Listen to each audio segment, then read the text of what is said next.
Olá, pessoal. Vamos começar mais uma aula de língua japonesa. Nessa aula aqui, nós vamos falar de uma coisa que confunde muita gente que começa a estudar japonês e fica assim, ué, mas por que que eu não posso fazer diferente? Por que que eu não posso fazer igual ao português?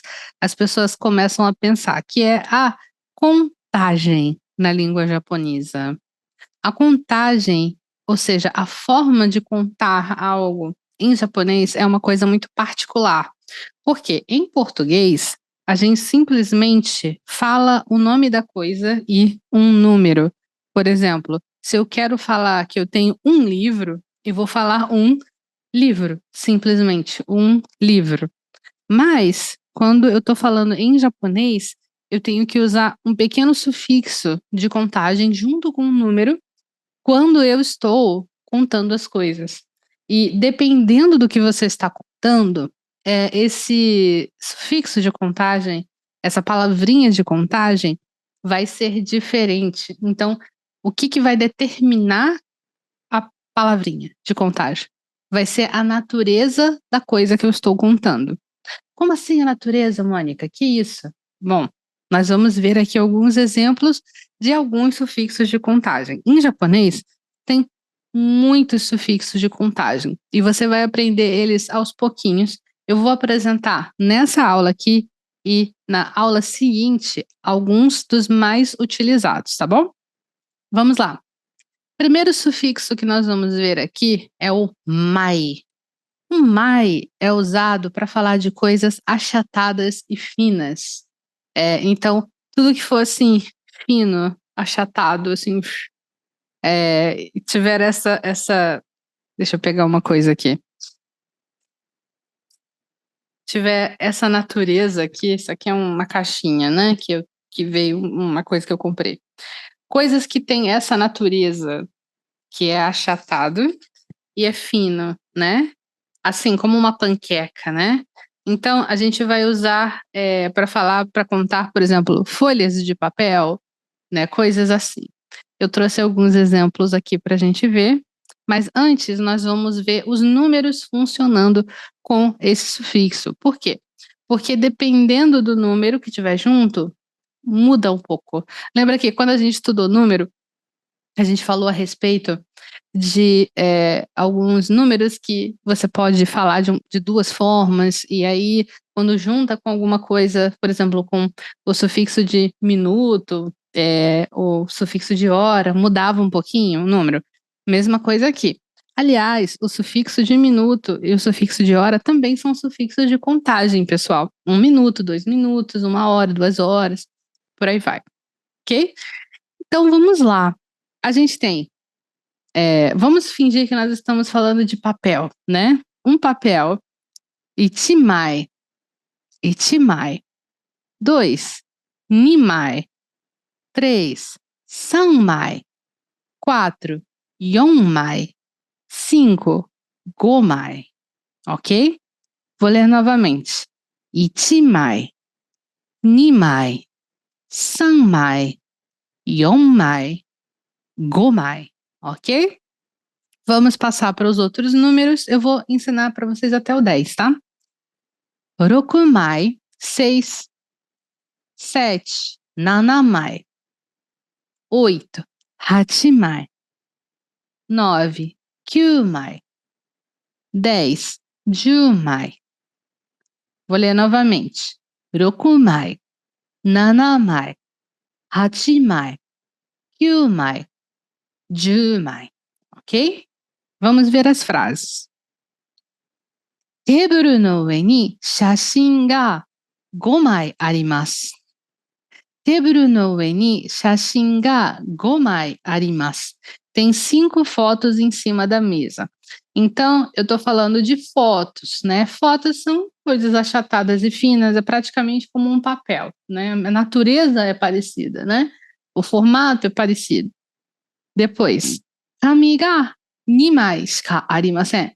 紙が2枚しかありません。Só tenho 2 folhas. Lembra que a gente viu shika arimasen? Não tenho nada além de 2 folhas. Só tenho 2 folhas. Tenho somente 2 folhas, né?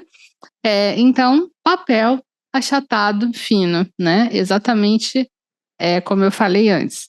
Então, perceba que você não vai precisar colocar nenhuma partícula entre a contagem e o verbo, tá?